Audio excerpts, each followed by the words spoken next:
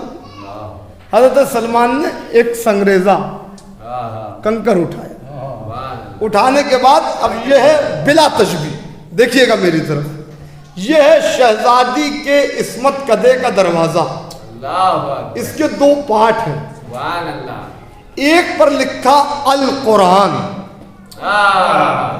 دوسرے پارٹ پر لکھا الکریم۔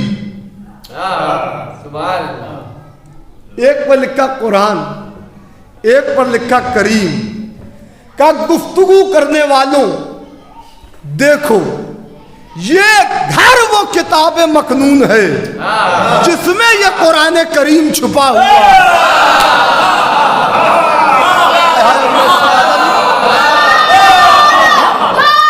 جدھر ہو بیٹا،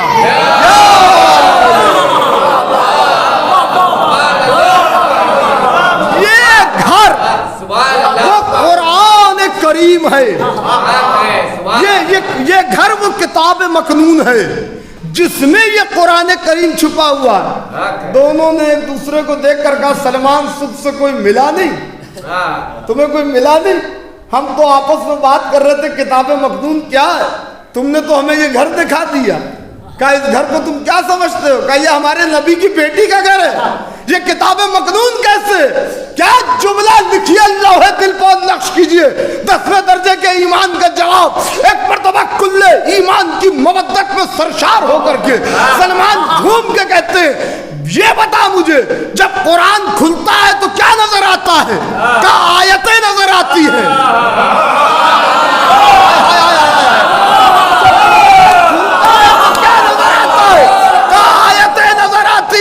کہا ابھی یہ دروازہ کھلے گا، اور جب یہ دروازہ کھلے گا تو میں نے اگر تمہیں اس گھر میں اللہ کی چلتی پھرتی آیتیں نہ دکھائی،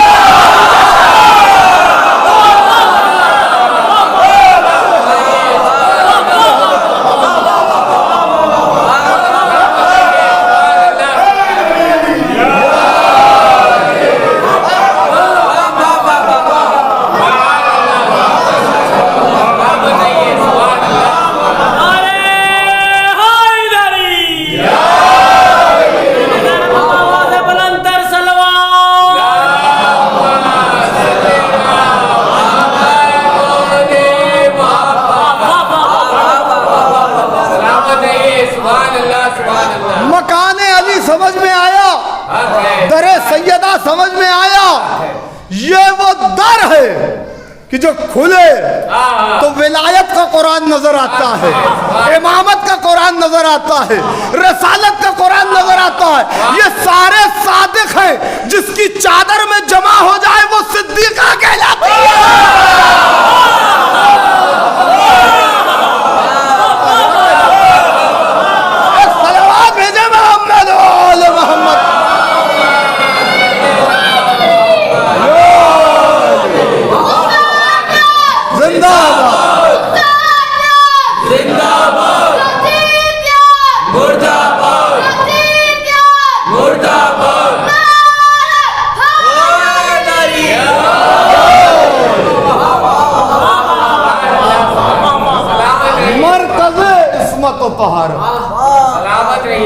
میرا موضوع تو نہیں ہے ورنہ گفتگو ادھر بھی ہو جاتی۔ مرکز عصمت و طہارت، یہ ہے وہ گھر۔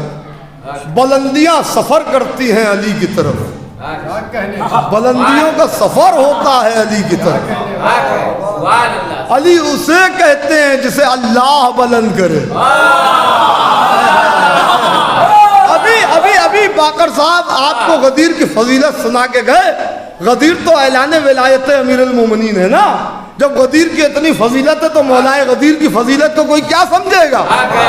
جہاں اعلان ولایت ہو جائے وہاں عظمت یہ ہے، وہاں مرتبہ یہ۔ تو ابھی آپ نے غدیر کے سلسلے میں وہ رقعے بھی لیے، اس میں عظمت غدیر شائع ہے، سب کچھ لکھا ہوا ہے، کتابیں بھری پڑی ہوئی ہیں۔ اجلاء علماء اہل سنت نے اپنی اپنی کتابوں میں لکھا. میں ایک جملہ کہہ رہا ہوں, اس کو کوئی خطابت نہ سمجھ لے, میں قرآن سے ثابت کر رہا ہوں. اللہ نے قرآن میں اپنے حبیب کے لیے کیا کہا؟ وما رمیتا اذ رمیتا ولکن اللہ رما. میرے حبیب یہ پتھر تم نے نہیں اٹھائے بلکہ ہم نے اٹھائے, ہم نے اٹھائے. پتہ چلا قرآن کی روشنی میں جو نبی اٹھا لے وہ نبی نہیں اٹھاتا, اللہ اٹھاتا ہے, اللہ اٹھاتا ہے, اللہ اٹھاتا ہے. تو اب مجھے کہنے دو کہ غدیر کے منبر پر 1.25 لاکھ کے مجمع میں ابو طالب کے بیٹے کو نبی نے نہیں اٹھایا, اللہ نے.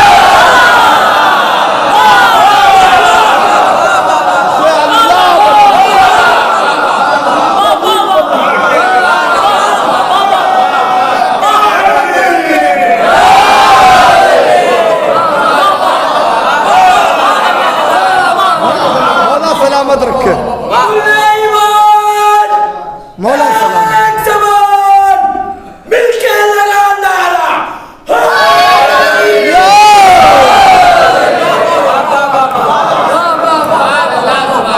جسے اللہ بلند کرے. شریعت مصطفی میں اسی کو علی کہتے ہیں, اسے علی کہتے ہیں. علی کا پایہ تخت مدینے میں نہیں, کوفے میں نہیں, مکے میں نہیں. علی کا پایہ تخت عرش الہی ہے, عرش الہی ہے. حضرت کبھی موقع ملا تو آپ کی خدمت میں سفیر حسین کا خطبہ سناؤں گا. اس میں ایک جملہ سن لیجئے حضرت مسلم ابن عقیل کا. وہ کہتے ہیں وَأَقَامَهُمَا مَقَامَهُ فِي السَّائِرِ بَرِيَاتِهِ, کیونکہ اللہ اپنے اللہ ہونے کی بنا پر لوگوں کو دکھائی نہیں دے سکتا تھا, لہذا اس نے محمد و علی کو اپنی جگہ پر بٹھایا.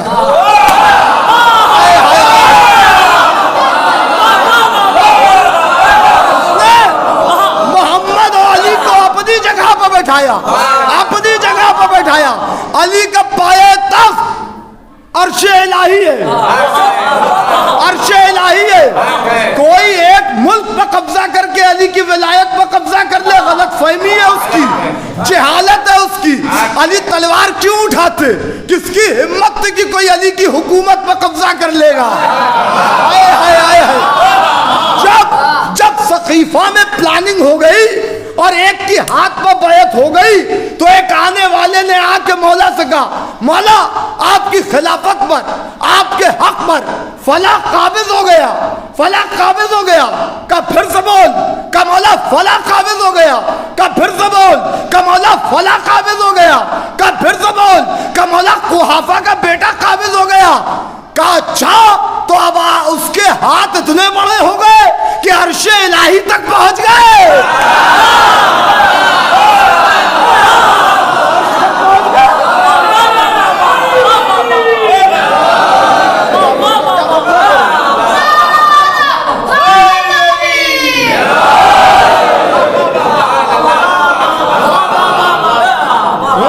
ایک بلند ترین صلوات اور بھیج دے محمد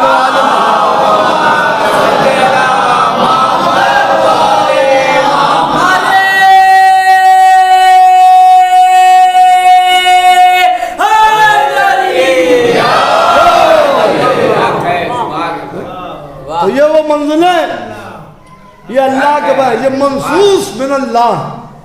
ہمارا عقیدہ وہ جا امام منصوص من اللہ ہوتا, منصوص من اللہ ہوتا. ابھی لکھنؤ میں شہادت کے سلسلے میں خمسہ ہوتا, عنوان ایک ہوتا ہے, خطیب 5 ہوتا. اس میں ایک عنوان دیا گیا کہ شیعہ خود کو جعفری کیوں کہتے ہیں. یہاں جعفری سے مراد یہ نہ سمجھیے کہ وہ سیادت کا سرٹیفکیٹ مل گیا سب. یہاں مسلک جعفری کیوں, فقہ جعفری کیوں, نظریہ جعفری کیوں ہے, مکتب جعفری کیوں. تو ہم کو شیعہ بھی کہا جاتا اور ہم کو غیر بھی جعفری کہتے ہیں. غیر بھی کہتے ہیں کہ بھائی یہ جعفری مسلک سے تعلق رکھتے ہیں. اور یہی ہمارا طرح امتیاز بھی ہے, شریعت محمدی, شیعان علی, فقہ جعفری پر عمل پیرا. ہم نے امام کو پہچان کے ان کی معرفت کو اپنی اوقات پر حاصل کر کے اپنے آپ کو یہ اعزاز دیا. کہ ہم جعفری کہلاتے ہیں۔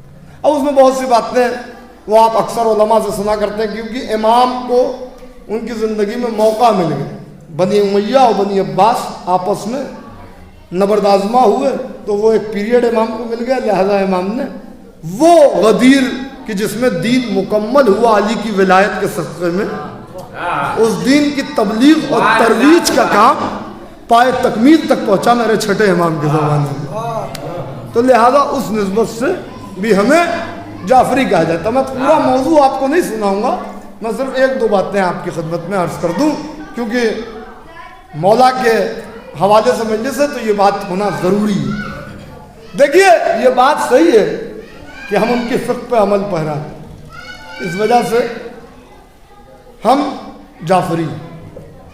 ہمارا کوئی بھی مجتہد، ہمارا کوئی بھی عالم، ہمارا کوئی بھی مرجع، ہمارا کوئی بھی فقیہ امام کے بتائے ہوئے راستے سے الگ ہٹ کے اجتہاد نہیں کر سکتا۔ جو امام نے روٹ معین کیا ہے وہی رہے گا، اور وہی معتبر ہوگا، وہی مستند ہوگا۔ اسی لیے اجتہاد امام کی موجودگی میں اگر امام براہ راست موجود ہے تو وہ حرام ہو جائے گا، مگر اگر وہ پردہ غیب میں ہے امام تو وہ اجتہاد کہ جو ان کی ولایت کے صدقے میں جو مسائل آئے ہیں ان سے فیض اٹھا کر لوگوں کو حلال اور حرام کے بارے میں بتایا جائے۔ بہرحال یہ ایک اپنے آپ میں مستقل عنوان ہے۔ مجھے جو بات کہنی کہ آخر ہم یہاں سے جعفری کیوں مشہور ہوا کیا؟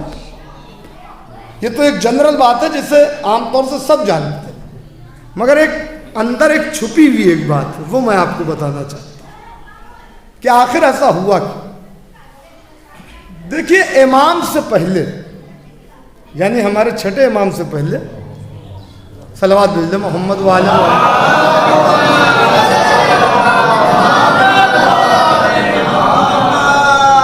تھوڑا بس اس کو آپ غور سے سن لیں گے، نتیجہ آئے گا تو انشاءاللہ آپ خاموش نہیں بیٹھیں۔ امام سے پہلے ہوا یہ کہ حجت برحق اور ہادی برحق کے مقابلے میں خود ساختہ خلیفہ بنائے گئے۔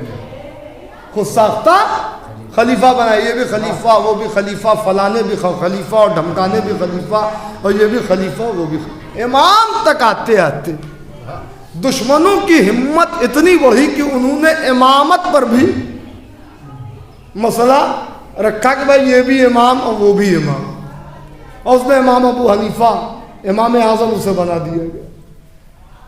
مالک اسی دور میں امام مالک یعنی ایک مالکی فرقہ بھی بنا، اس کے بعد شافعی اس کے بعد کیا، احمد بن حنبل اس کے بعد، بہرحال ان کو امام بنایا جانے لگا، یہ امام یہ امام۔ اس میں منصور دوانقی ملعون جو کہ امام کا دشمن تھا، یہ کہتا تھا، کیونکہ بھائی ظاہر سی بات ہے کسی کو اگر حکومت کا سہارا مل جائے تو وہ اور اٹھ جاتا ہے، یہ تو آپ دیکھتے ہی رہتے ہیں، میڈیا، حکومت، دولت، جب سب کچھ مل جائے تو کیا ہوگا۔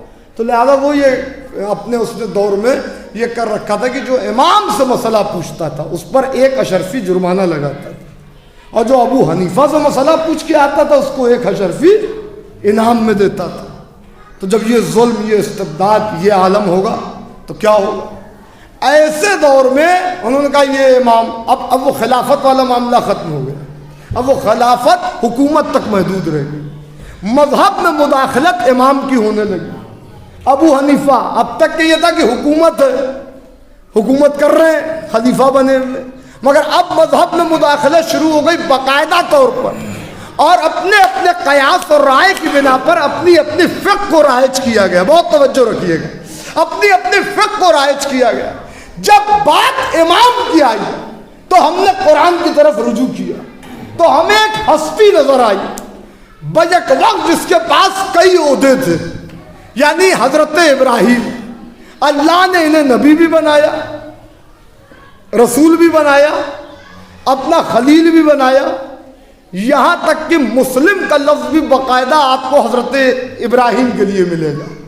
یہ مسلمان لفظ بھی وہیں سے آیا، ربنا وجعلنا مسلمین لک ومن ذریۃ امۃ مسلمۃ لک وارنا مناسکنا وتب علینا انک انت التواب الرحیم۔ مجھے پورا ترجمہ نہیں کرنا ہے، کہنے کا مقصد یہ کہ حضرت ابراہیم علیہ نبینا علیہ السلام کی یہ دعا کہ پروردگار مجھے مسلمان رکھ، میری ذریت میں ایک امت کو مسلمان رکھ، تو یہ مسلمان کا لفظ آیا۔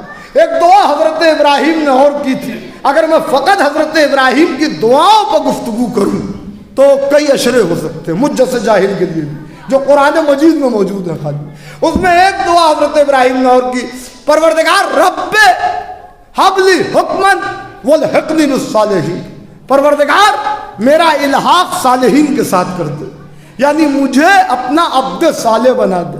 اس کے جواب میں اللہ نے سورہ والصافات میں کہا، بہت توجہ رکھیے گا، سورہ والصافات میں کہا وَإِنَّ مِن شِيَّتِهِ لَإِبْرَاهِيمَ، ابراہیم تم تو شیعہ ہو. وَإِنَّ مِن شِيَّتِهِ لَإِبْرَاهِيمَ، ابراہیم تو شیعوں میں سے تھے، شیعوں میں سے تھے. آپ کہتے ہیں یہ شیعہ کہاں سے آئے؟ اجی ہمارا نام قرآن میں موجود ہے، آپ اپنے فرقے کا نام قرآن میں دکھائیے. شیعہ تو قرآن میں موجود ہے، کوئی نئی پیداوار نہیں ہے. آپ یہ جو دیوبندی اور بریلوی اور فلانے اور ڈھمکائی یہ سب سارے ہیں، ان میں سے کسی ایک کا نام دکھائیے. بھائی میں تو چیلنج کر رہا ہوں، قرآن حکم ہے نا، قرآن لے کے آئیے. شیعہ کا لفظ 4 جگہ ملے گا، ابھی وہ بھی میرا موضوع نہیں. بہرحال حضرت ابراہیم کو ان کے عشق کی بنیاد پر اللہ نے خلیل بھی کہا، شیعہ بھی کہا. جب یہ سارے کمالات حضرت ابراہیم کو مل گئے تو اللہ نے یہ کہا وَإِذِ ابْتَلَىٰ إِبْرَاهِيمَ رَبُّهُ كَلِمَاتٍ فَأَتَمَّهُنَّ، ہم نے ابراہیم کو چند کلمات کے ذریعے مبتلا کیا. فَأَتَمَّهُنَّ 100% 100% ہم نے انہیں امتحان میں کامیاب پایا. جب ہم نے انہیں اس مبتلا ہونے والے دور میں 100% کامیاب پایا تو ہم نے ان سے کہا قَالَ إِنِّي جَاعِلُكَ لِلنَّاسِ إِمَامًا. بہت بڑی دلیل معین کرنے جا رہا ہوں مولا کے ذکر کے صدقے میں. قَالَ إِنِّي جَاعِلُكَ لِلنَّاسِ إِمَامًا، ہم نے ان سے کہا کہ ہم تمہیں لوگوں کا امام بنانے والے ہیں. لیجئے، نبی تھے، رسول تھے، خلیل تھے، اب امام بھی ہو گئے، لوگوں کے ایک صنف کے امام ہوئے. حضرت ابراہیم جیسے ہی یہ امامت ملی، مجھے نہیں پتا کیا کشش، کیا فیسینیشن، کیا اٹریکشن، کیا جاذبیت، کیا کھچاؤ، کیا مقناطیسیت اس امامت کے عہدے میں تھی کہ حضرت ابراہیم نے دعا کر دی قَالَ وَمِن ذُرِّيَّتِي، اور میری ذریت میں اور میری اولاد میں. اللہ نے کہا لَا يَنَالُ عَهْدِ الظَّالِمِينَ، یقیناً یہ عہدہ تمہاری اولاد میں رہے گا، ہم اسے ظالموں تک جانے ہی نہیں دیں گے. بات طے ہو گئی نا، ہم اسے ظالموں تک جانے ہی نہیں دیں گے.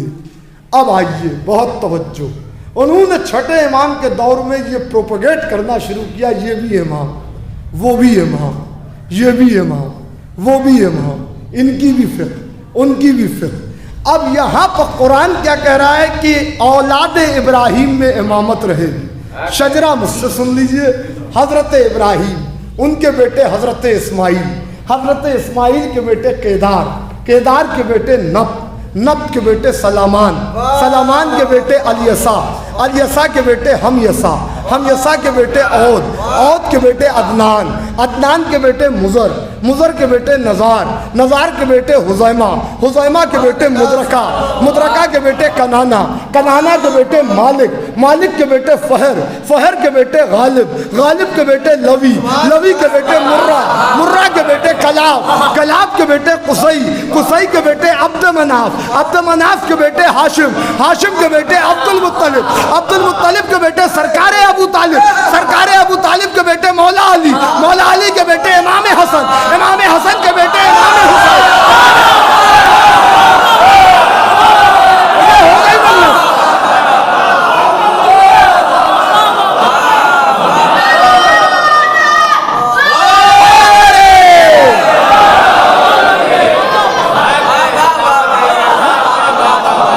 تیسرے امام کے بیٹے چوتھے امام، چوتھے امام کے بیٹے پانچویں امام، پانچویں امام کے بیٹے چھٹے امام، چھٹے امام نام جعفر، لقب صادق ہے کس کی نسل سے؟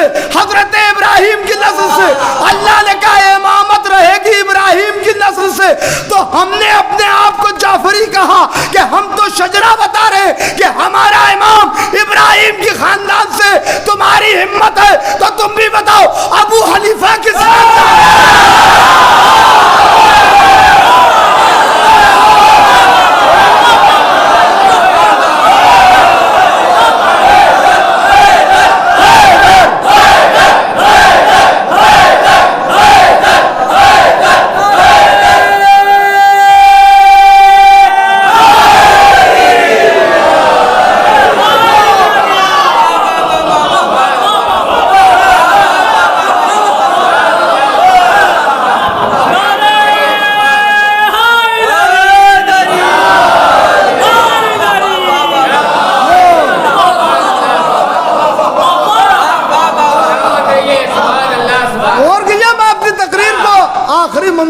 آیا. دیکھیے یہ لائٹ بھی آ رہی ہے. ایک صلوات بھیجے محمد و آل محمد. آ رہی ہے جا رہی ہے.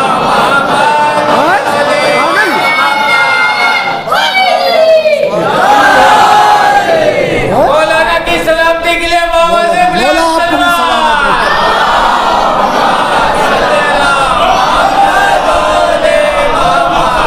مولا مجبوری ہے مولا میں ضرور پڑھتا ہوں, اس میں کوئی دو رائے نہیں. اور میرا تو بہرحال ایک وعدہ رہتا ہے. اس سال ایسا ہوا کہ یہ رہا کہ پتہ نہیں مجلس ہونی ہے کہ نہیں ہونی اس پیمانے پہ. اور بہرحال عزیزان گرامی, تو یہاں تک میں موضوع کو وہاں تک لے آیا کہ شیعہ اپنے آپ کو ببانگ دوحل علی الاعلان زمخشری, علامہ جار اللہ زمخشری, ان کی کتاب ہے تفسیر کشاف, اجلاء علماء اہل سنت میں بڑے عالم ہیں.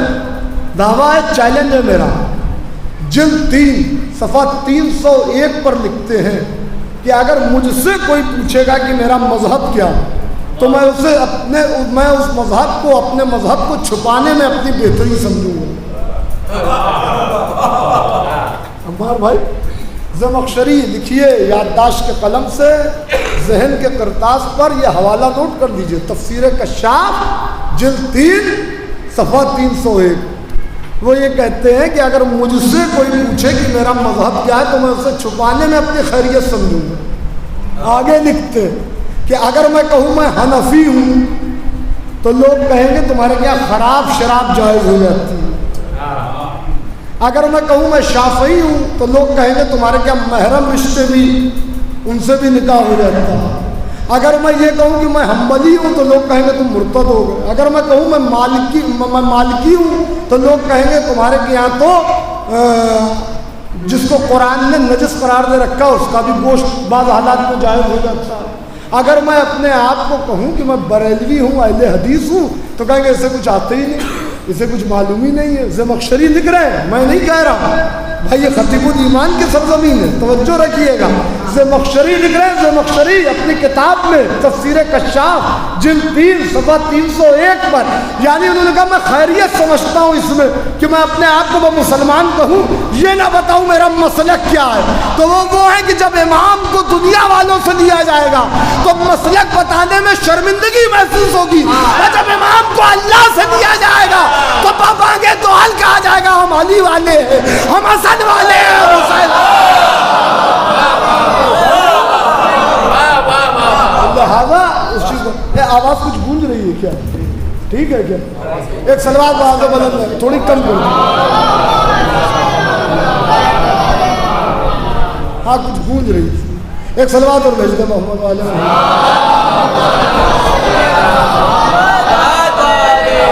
بہرحال کہاں تک کے درد تھی بتایا جائے. اب یہ قیاس والا معاملہ سن لیں کہ معاملہ کیا ہے.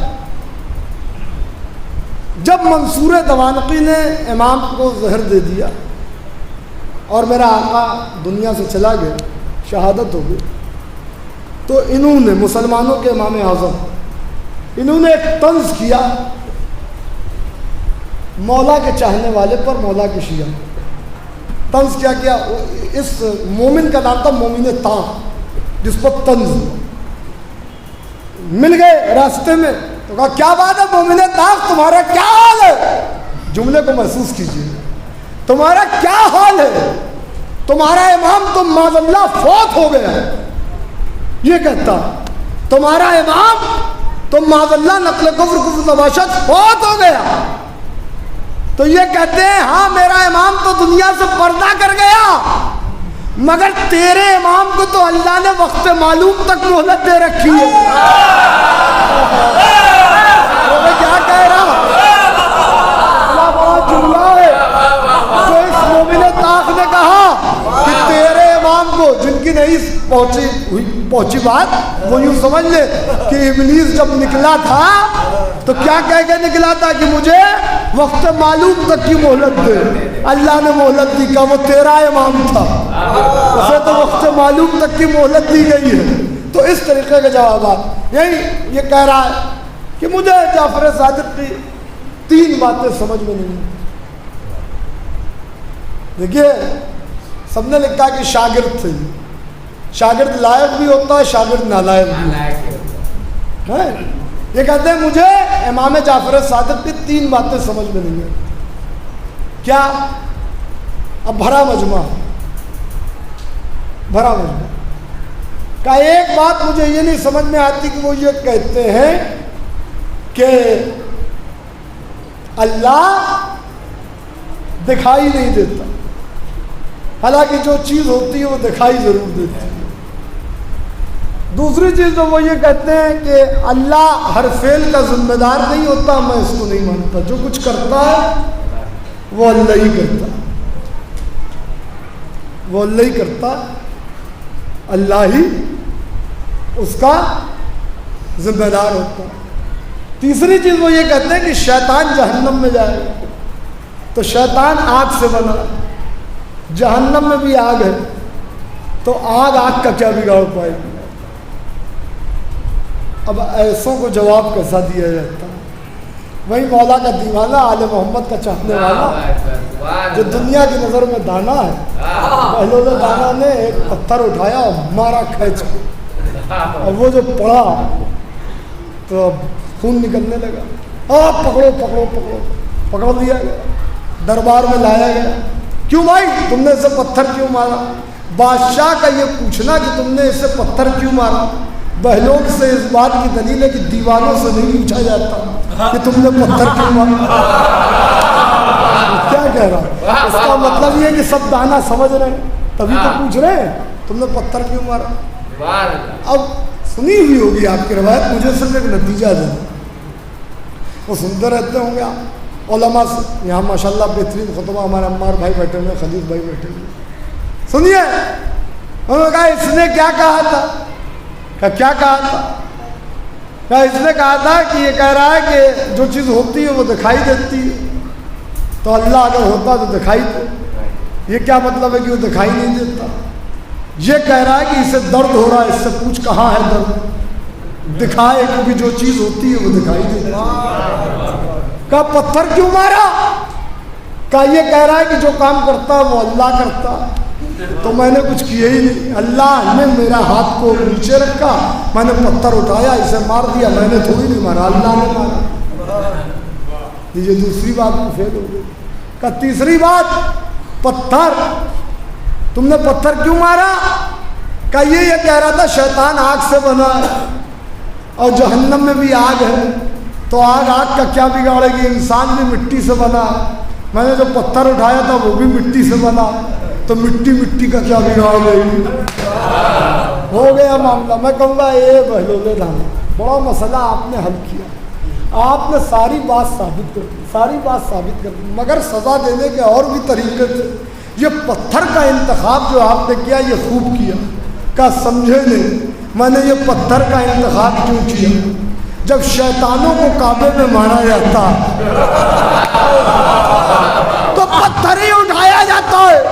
دوسری دلیل یہ ہے کہ جب ابراہا آیا تھا کعبے کو گرانے کے لیے تو اللہ نے اس پر پتھر ہی برسایا تھا. اور تیسری دلیل یہ ہے کہ جب حارث نے علی کی ولایت کا انکار کیا تو آسمان سے پتھر آیا. جملہ سنیے, جو کعبے کی حرمت پر, یہ ہے بہلول دانا کا اجتہاد, جو کعبے کی حرمت پر حملہ کرے اس کو بھی پتھر سے سزا ملے گی, جو علی کی ولایت پر حملہ کرے اسے بھی پتھر سے سزا ملے گی, اور جو جعفر صادق کی صداقت پر حملہ کرے اسے بھی پتھر ہی سے.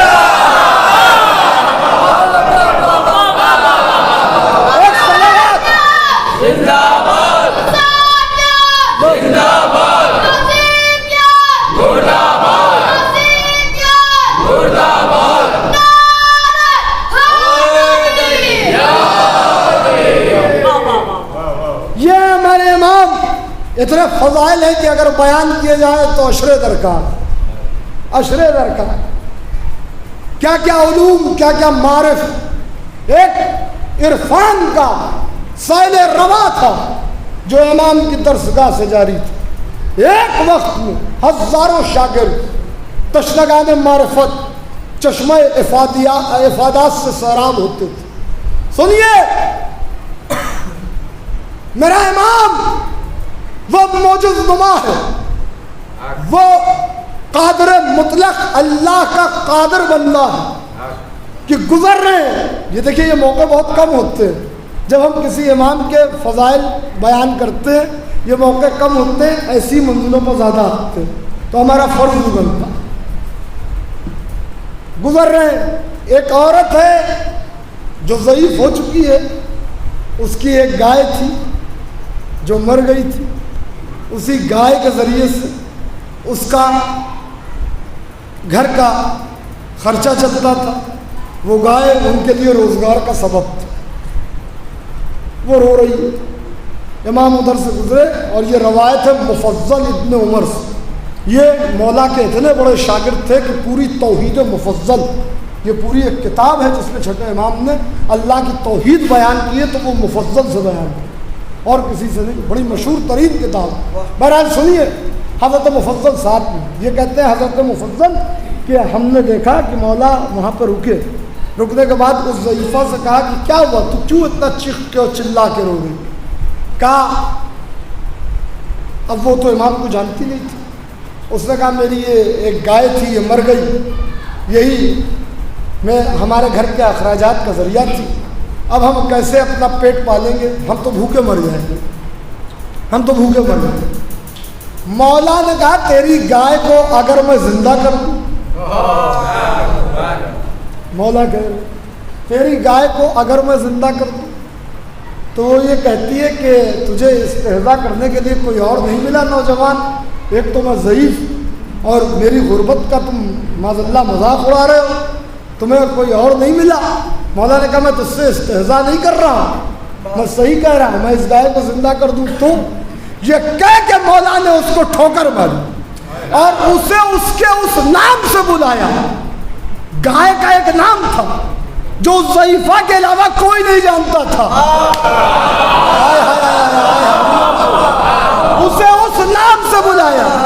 وہ گائے اٹھ کے کھڑی ہو گئی. ادھر وہ گائے اٹھ کے کھڑی بھی, بہت توجہ رکھیے گا, گائے اٹھ کے کھڑی بھی. ادھر وہ ضعیفہ مولا کے قدموں پہ گرنے والی ہے, اور قدموں پہ گر کے کہہ رہی ہے کہ بخدا رب کعبہ کی قسم یہ عیسیٰ ابن مریم ہے. ارے یار میں نے پڑھ دیا, یہ عیسیٰ ابن مریم ہے. ابھی اس کا عقیدہ کچھ بنتا. امام مفضل کہتے ہیں امام نے میرا ہاتھ پکڑا اور وہاں سے چشمے زدن میں امام غائب ہو گئے, غائب ہو گئے. ارے یہ میرا چھٹا امام ہے کہ اگر مردے کو زندہ کرے تو امام پر نبوت کا شک ہوتا ہے, اور یہ امام کا دادا ہے کہ اگر مردے کو زندہ کر دے تو الوہیت کا شک ہوتا ہے.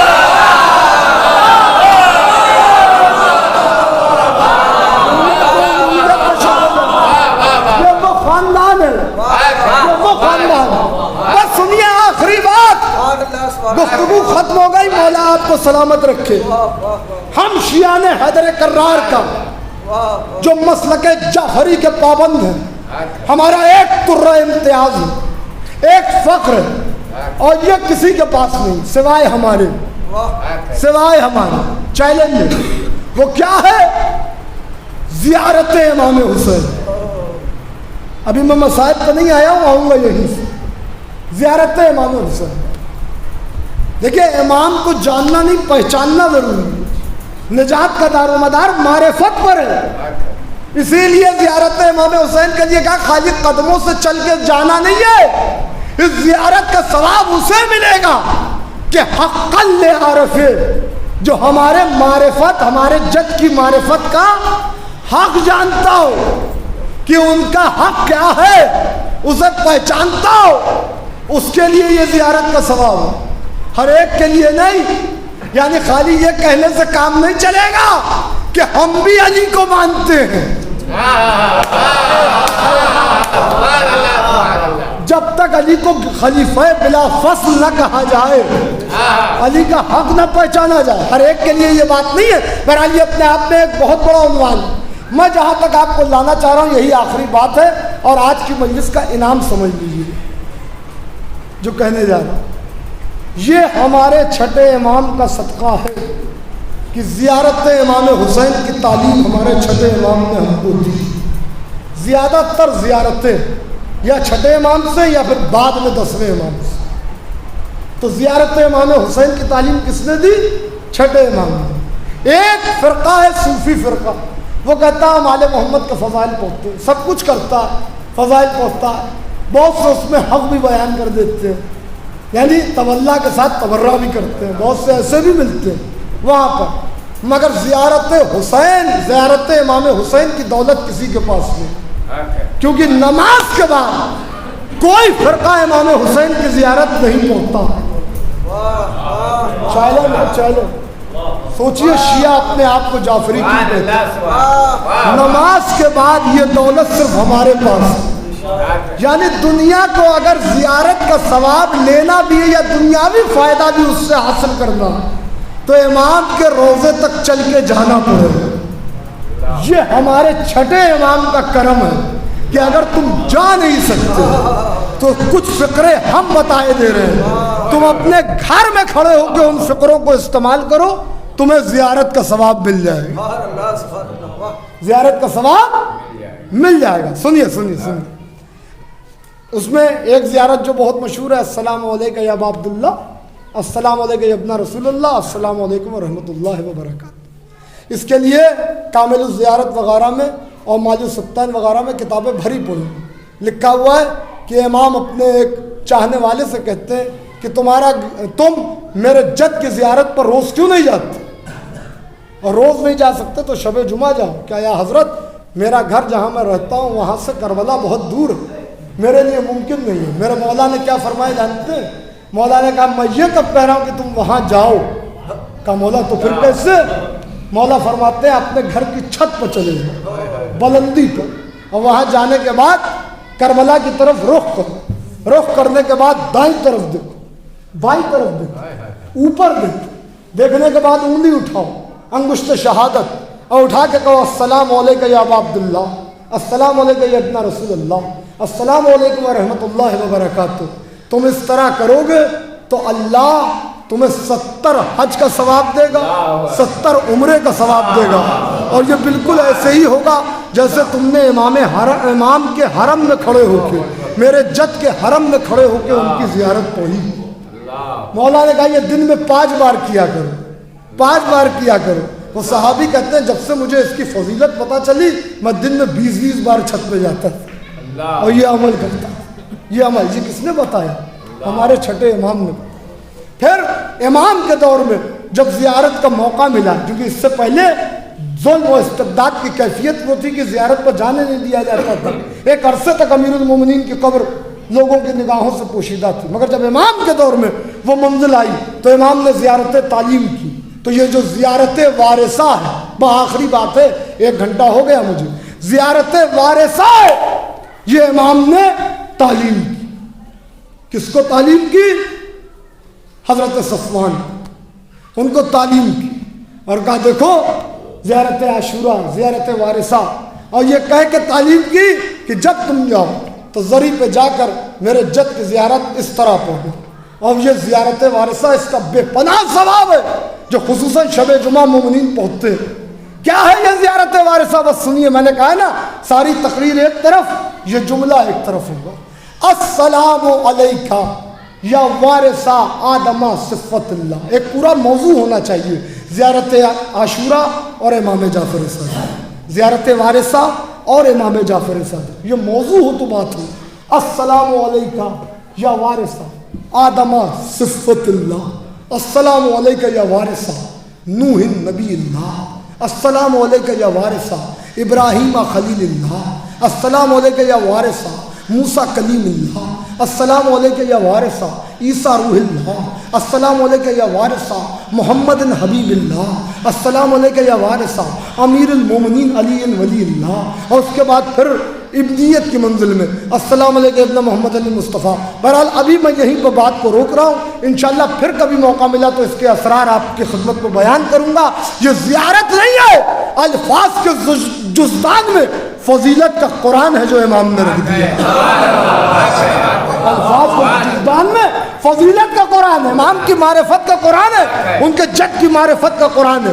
سنیے مولا کیا کہتے ہیں، سلام ہو میرا آدم صفت اللہ کے وارث، سلام ہو میرا نوح نبی اللہ کے وارث، سلام ہو میرا ابراہیم خلیل اللہ کے وارث، سلام ہو میرا آپ پر اے موسیٰ کلیم اللہ کے وارث، سلام ہو میرا آپ پر اے عیسیٰ روح اللہ کے وارث۔ سمجھیے زیارت وارثہ کیا ہے اور کہاں سے شروع ہو رہی ہے؟ جب شہزادی دربار فدق میں اپنا حق مانگنے گئی تو ایک خود ساختہ خلیفہ نے یہ کہا کہ ہم نے تو نبی سے یہ سنا ہے کہ نبی نے کہا تھا ہم انبیاء نہ کسی کے وارث ہوتے ہیں اور نہ کسی کو وارث بناتے ہیں۔ تو امام نے یہ زیارت وارثہ تعلیم کی کہ اگر انبیاء کسی کے وارث ہوتے نہیں اور وارث بناتے نہیں، اور میری جدہ کے مقابلے میں تو نے یہ بات کہی تھی، تو میں کہہ رہا ہوں کہ زیارت وارثہ میں میرا دادا حسین آدم کا وارث، نوح کا وارث، ابراہیم ابراہیم کا وارث، موسیٰ کا وارث۔ بھائی یہ تو غیر بھی مانتے ہیں کہ یہ جعفر صادق ہے، غیر بھی کہتا ہے کہ یہ صادق ہے، یہ صادق ہے، اور یہ تعلیم کی بھی زیارت ہے جعفر صادق کی، یعنی میرا دادا آدم کا وارث۔ اگر انبیاء وارث بناتے نہیں تو میرا دادا، میرا جد حسین آدم سے لے کے عیسیٰ تک، سرکار رسالت مآب تک سب کا وارث کیسے پتا چلا؟ یہ زیارت وارثہ نہیں ہے بلکہ قرآن کے ساتھ زیارت وارثہ نے پڑھ کے کہا لعن اللہ امتن قتلت کا ولعن اللہ امتن ظلمت کا ولعن اللہ امتن سمعت بذالک فرضیت بے، لعنت اس پر جو ظالم، لعنت اس پر جو قاتل، اور لعنت اس پر جو ان دونوں کو دیکھ کے چپ رہ گیا۔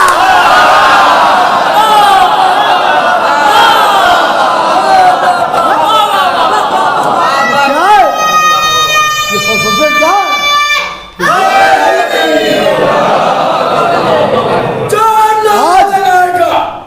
من کی مراد پائے گا، مولا عباس اس کی مدد کریں گے، دونوں ہاتھ پلٹ کر کے پوری قوت کے ساتھ لگا جری نعرہ، بیسویں نعرہ، کلندری نعرہ، نعرہ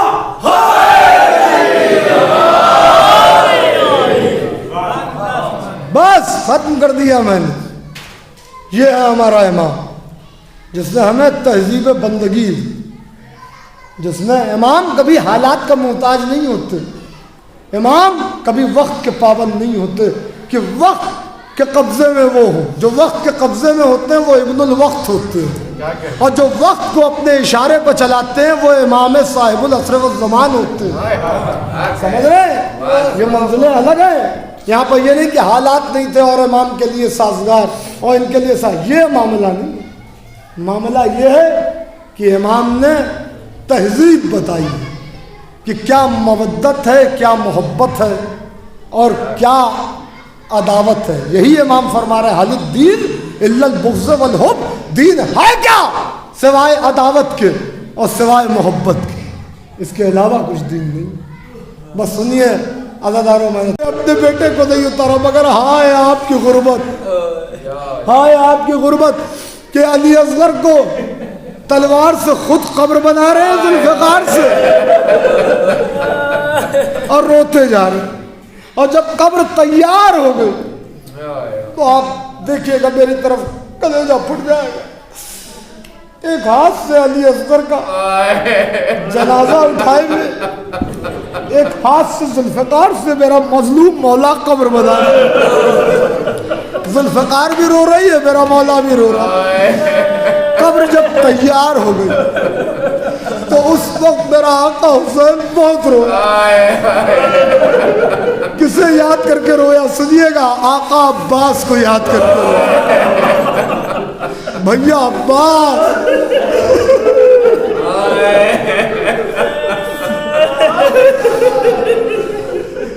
آپ نے سنا نا کہ عباس مر گیا، علی اکبر جدا ہوا۔ ہم سے کسی نے یہ بھی نہ پوچھا کہ کیا ہوا، کیا نفسیاتی بات ہے جو خدا سخن نے کہہ دی؟ اللہ اللہ